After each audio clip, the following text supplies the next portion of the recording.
আজি দেখোন আইনাৰ আগত মোক বেছিহে ধুনীয়া লাগিছে। মই দিনে দিনে বেছি ধুনীয়া হৈ গৈ আছো। মোৰ এই দীঘল চুলিখিনিৰ কাৰণে মই বহুত ধুনীয়া, আৰু মোৰ নিচিনা ধুনীয়া ছোৱালী এই পৃথিৱীত কতো নাই। মা, মই বজাৰলৈ যাওঁ। বহুত দিন বজাৰৰ পৰা একো ভাল বস্তু কিনাই নাই। মই এতিয়া বজাৰৰ পৰা দামী চেম্পু এটা কিনি আনোগৈ। মোৰ দীঘল চুলিখিনি ভালকে যতন ল'ব লাগিব মই। যা ৰশ্মি, মোৰ কাৰণেও বজাৰৰ পৰা কিবা বস্তু লৈ নিবি। আৰু শুন, বাটে পথে কোনোবা মানুহে যদি তোৰ চুলিখিনিৰ কথা সোধে, তেতিয়াহ'লে তই একো কথাই নকবি আৰু মনে মনে ঘৰলৈ গুচি আহিবি। নকওঁ, মই চুলিখিনিৰ কথা কাকো নকওঁ। মই চুলি কি লগাওঁ আৰু মই কি খাওঁ, এইবোৰ কথা যদি মই সকলো মানুহকে কৈ দিওঁ, তেতিয়াহ'লে চবৰে চুলি মোৰ নিচিনা দীঘল দীঘল হ'ব আৰু মোক ঘূৰি ঘূৰি চোৱা মানুহে অভাৱ হ'ব। মই কাকো সঁচা কথা নকওঁ। ঐ চাচোন চা, চুলিখিনি ইমান ধুনীয়া আৰু দীঘল। বচোন ছোৱালীজনীৰ পৰা আমি সুধি লওঁ তাইনো চুলি কি লগায়। তোমাৰ চুলিখিনি ইমান ধুনীয়া আৰু দীঘল, তুমি চুলিত কি তেল লগোৱা আৰু কি চেম্পু লগোৱা? মই চুলিত একো নলগাওঁ। মোৰ জন্মৰ পৰা চুলিখিনি ধুনীয়া আৰু দীঘল হয়। চাচোন চা, ছোৱালীজনীয়ে কথাবোৰ কেনেকে কৈ থৈ গ'ল। তাইৰ চুলিখিনি দীঘল আৰু ধুনীয়া কাৰণে তাই চাগে বহুত অহংকাৰ কৰে। নাকাটিব, নাকাটিব, মোৰ চুলিখিনি কাটি নেপেলাব। মোৰ চুলিখিনি কাটি পেলালে মই টকলা হৈ যাম আৰু মই দেখিবলৈ বহুত বেয়া হৈ যাম। মানুহে মোক ঘূৰি ঘূৰিও নাচাব। মই বহুত বেয়া হৈ যাম দেখিবৰ কাৰণে। নাকাটিব, মোৰ চুলি কাটি নেপেলাব। মই বহুত কষ্টৰে চুলিখিনি দীঘল কৰিছো। নাকাটিব মোৰ চুলিখিনি। ৰশ্মি, ঐ ৰশ্মি, তোৰ কি হ'ল আৰু কি নাকাটিব নাকাটিব বুলি কৈ আছ? তোৰ কি হ'ল ৰশ্মি? মা, মই বহুত বেয়া সপোন দেখিছিলো। মোৰ চুলিখিনি বোলে কোনোবাই কাটি পেলাইছে আৰু চুলিখিনি কটাৰ পিছত মই একেবাৰে টকলা হৈ গৈছো আৰু দেখিবলৈ বহুত বেয়া হৈ গৈছো। মোক দেখোন টকলা হ'লে বহুত বেয়া লাগিব দেখিবৰ কাৰণে। মাজনী, তই সেইটো সপোনহে দেখিছিলি? তই সেই সপোনটোৰ কাৰণে মন বেয়া কিয় কৰিছ? তোৰ চুলিখিনি কোনেও কাটি নেপেলাই আৰু তই কেতিয়াও টকলা হৈ নাযাৱ। এতিয়া ধুনীয়াকে শুই থাক। তই সদায় চুলিখিনিৰ কথা চিন্তা কৰি থাক বাবে আজি চুলিখিনিৰ সপোনে দেখিলি। এতিয়া ধুনীয়াকে শুই থাক। মা, কোৱাচোন কোৱা, মোক দেখিবৰ কাৰণে কেনেকুৱা লাগিছে? মই এতিয়া চহৰলৈ যাব ওলাইছো লগৰ এজনীক লগ কৰিবৰ কাৰণে। আইও, মোৰ ছোৱালীজনীক দেখিবলৈ বেয়া লাগিবনে? সদায় মোৰ ছোৱালীজনীক ধুনীয়া লাগে আৰু আজি বেছিহে ধুনীয়া লাগিছে। হয় নেকি? জানানে মা, মোৰ লগৰজনী বিদেশত বিউটিচিয়ান পঢ়ি এতিয়া চহৰত ডাঙৰ বিউটি পাৰ্লাৰ এখন খুলিলে। মই তাইকে ভালকে কথাবোৰ সুধি আহোঁগৈ। চুলিতনো কি লগালে গোটেই জীৱন চুলিখিনি একে হৈ থাকে আৰু ধুনীয়া হৈ থাকে আৰু যাতে আৰু দীঘল হৈ গৈ থাকে। হয় নেকি? যা যা তেনেহ'লে আৰু কথাবোৰ ভালকে সুধি আহিবি।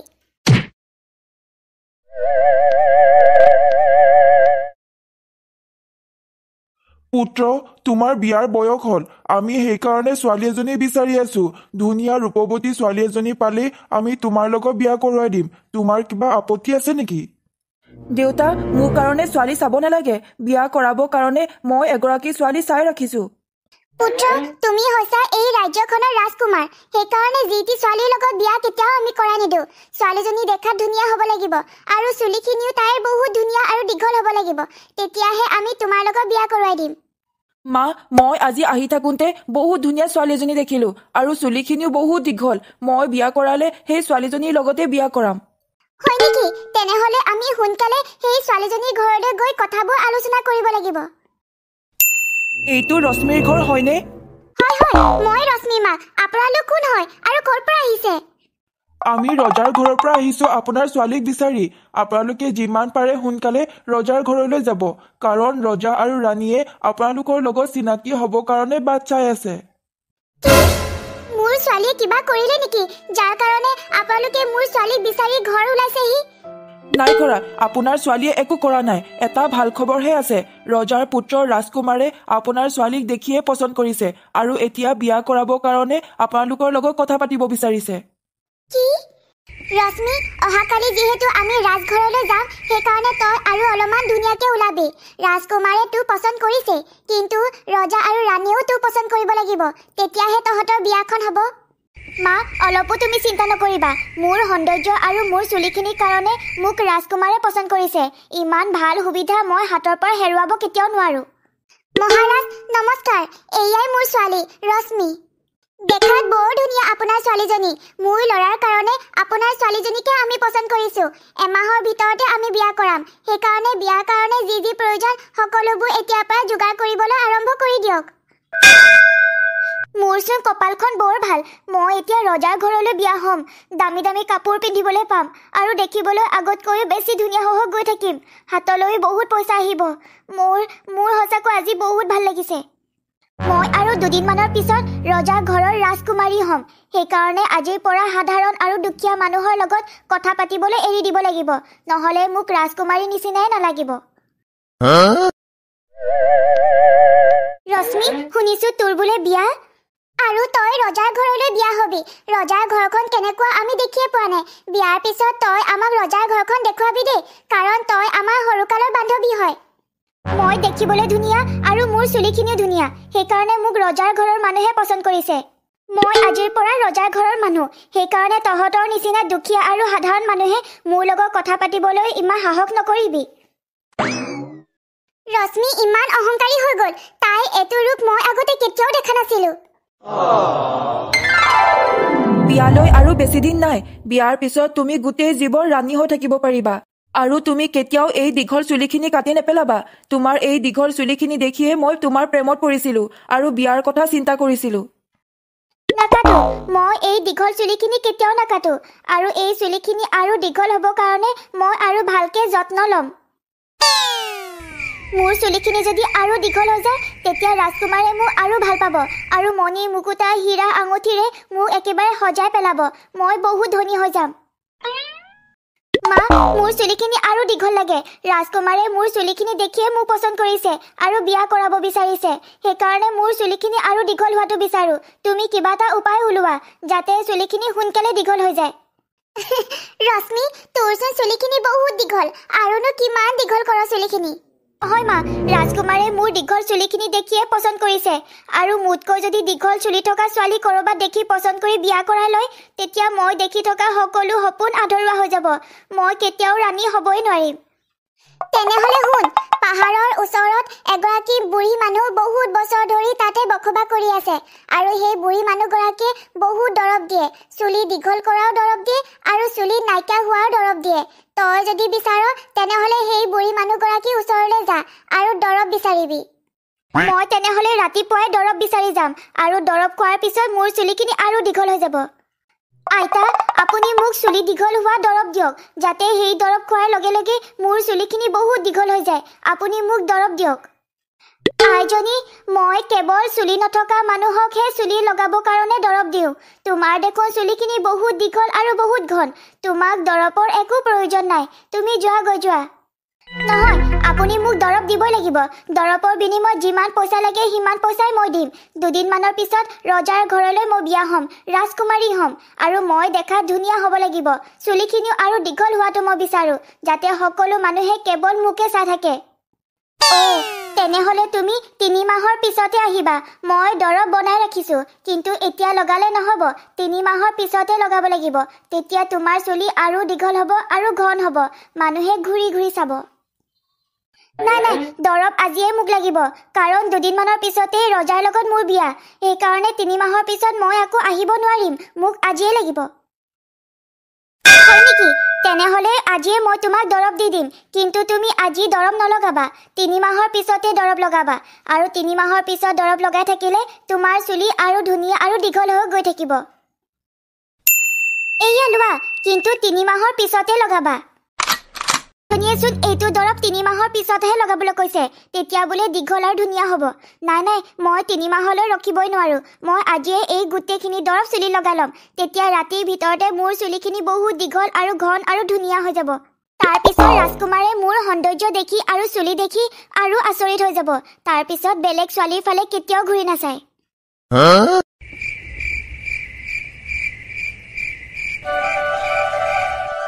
ৰাতিপুৱা হৈয়ে গ'ল। যিহেতু ৰাতি মই দৰৱ লগাই শুইছিলো, সেইকাৰণে চাগে এতিয়া মোৰ চুলিখিনি বহুত দীঘল হৈ গ'ল। মোৰ চুলিখিনি কি হ'ল? মূৰতচোন এডাল চুলিও নাই। কি হ'ল মোৰ চুলিখিনি? মা চোৱাচোন মোৰ মূৰত এতিয়া এডাল চুলিও নাই যোৱাকালি সেই বুঢ়ী আইতাজনীয়ে দিয়া দৰৱ লগাইছিলোঁ আৰু গোটেই বটলে লগাইছিলোঁ চুলি ভাল হ'ব আৰু দীঘল হ'ব বুলি কিন্তু ৰাতিপুৱা দেখিছোঁ মোৰ মূৰত এতিয়া এডাল চুলিও নাই মোক এতিয়া ৰাজকুমাৰে পচন্দে নকৰিব বিয়াই নকৰিব ৰশ্মি বৈ ভিতৰলৈ বৈ ভিতৰত গৈ কথা পাতিম বাহিৰত যদি তোক কোনোবাই এইটো অৱস্থা দেখি পায় তেতিয়াহ'লে ৰাজকুমাৰক এতিয়াই সকলোবোৰ কথা কৈ দিব আৰু ৰজাৰ ঘৰৰ মানুহ আহি আমাৰ ঘৰত বিয়া এতিয়াই ভাঙি থৈ যাব বৈ ভিতৰলৈ বৈ মা মোৰ এতিয়া কি হ'ব ৰাজকুমাৰে মোক এইটো ৰূপত কেতিয়াও বিয়া নকৰায় মোক দূৰত দেখিলে আচৰিত হ'ব আৰু ভয় খাব আৰু মই দেখি থকা সকলো সপোন চকুৰ আগতেই ধ্বংস হৈ থাকিলে সেই বুঢ়ী আইতাজনীয়ে দিয়া দৰৱখিনি মই লগাবই নালাগিছিল চুলিত ৰশ্মি এইবোৰ সকলো তোৰেই ভুল কাৰণ 3 মাহৰ পিছতে সেই দৰৱখিনি মূৰত লগাবলৈ কৈছিল কিন্তু তই চুলিখিনি আৰু দীঘল হ'ব বুলি ৰাতিৰ ভিতৰতে গোটেই দৰৱখিনিয়ে লগাই দিলি সেইকাৰণে চাগে তোৰ গোটেই চুলিখিনি সৰি থাকিলে আৰু এতিয়া তই তাকলি হৈ থাকিলি ৰশ্মি তই দুখ নকৰিবি আৰু নাকান্দিবি আমি বৈ সেই বুঢ়ী মানুহগৰাকীৰ ওচৰলৈ যাওঁ নিশ্চয় কিবা উপায় থাকিব তেখেতৰ ওচৰত আপুনি মোৰ ছোৱালীজনীৰ লগত কি কৰিলে কি দৰৱ দিছে চুলি লগাবৰ কাৰণে যাৰ কাৰণে তাই চুলি লগোৱাৰ পিছতে গোটেই চুলি সৰি থাকিলে তাই এতিয়া মূৰত এডাল চুলিও নাই মইচোন 3 মাহৰ পিছতহে দৰৱবোৰ চুলিত লগাবলৈ কৈছিলোঁ এতিয়াই চুলিত কিয় লগালে দৰৱখিনি চুলিখিনি ৰাতিৰ ভিতৰতে বহুত দীঘল হ'ব বুলি ভাবিয়ে মই 3 মাহত লগাব দিয়া দৰৱখিনি মই যোৱাকালিয়ে লগাইছিলোঁ আৰু গোটেইখিনি দৰৱে মই লগাই শেষ কৰি পেলালোঁ কিন্তু মোৰ চুলি এতিয়া ৰাতিপুৱা দেখিছোঁ এডাল চুলিও নাই মূৰত আপুনি কিবা এটা দৰৱ দিয়ক যাতে সোনকালে মোৰ ছোৱালীৰ মূৰৰ পৰা চুলি ওলাই যায় দুদিনৰ পিছতে মোৰ ছোৱালীৰ বিয়া ৰজাৰ ঘৰলৈ বিয়া হ'বলৈ বহুত ভাগ্য লাগিব বিয়াখন যেনে তেনে হৈ লওক তাৰ পিছত আৰু চিন্তা নাই মোৰ ওচৰত দৰৱ আছে কিন্তু সেইটো দৰৱ লগালে এসপ্তাহৰ পিছতহে চুলি ওলাব পুনৰ আগৰ নিচিনাকৈ সদায় ৰাতি হোৱাৰ আগত লগাব চুলিত মা বহুত মনত পৰিব তোমালৈ বহুত মনত পৰিব মোৰ খবৰ ল'বলৈ বা মোক চাবলৈ মন গ'লে তুমি ৰাজঘৰলৈ আহিবা মা মই যাওঁ এতিয়া ৰশ্মি তই ৰাতি হোৱাৰ আগত দৰৱটো লগাবলৈ নাপাহৰিবি যদি তোৰ এনে অৱস্থাৰ ৰাজকুমাৰে দেখি পায় তেতিয়াহ'লে বহুত ডাঙৰ কথা হ'ব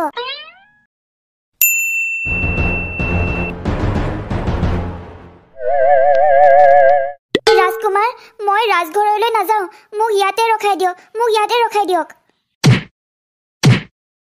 ৰাজকুমাৰী তোমাৰ মূৰত দেখোন চুলি এডালো নাই তোমাৰ চুলিখিনি দেখিয়ে মই তোমাক বিয়া কৰাইছো কিন্তু তোমাৰ মূৰত দেখোন চুলি এডালো নাই ইমান ডাঙৰ মিছা কথা ক'লা তুমি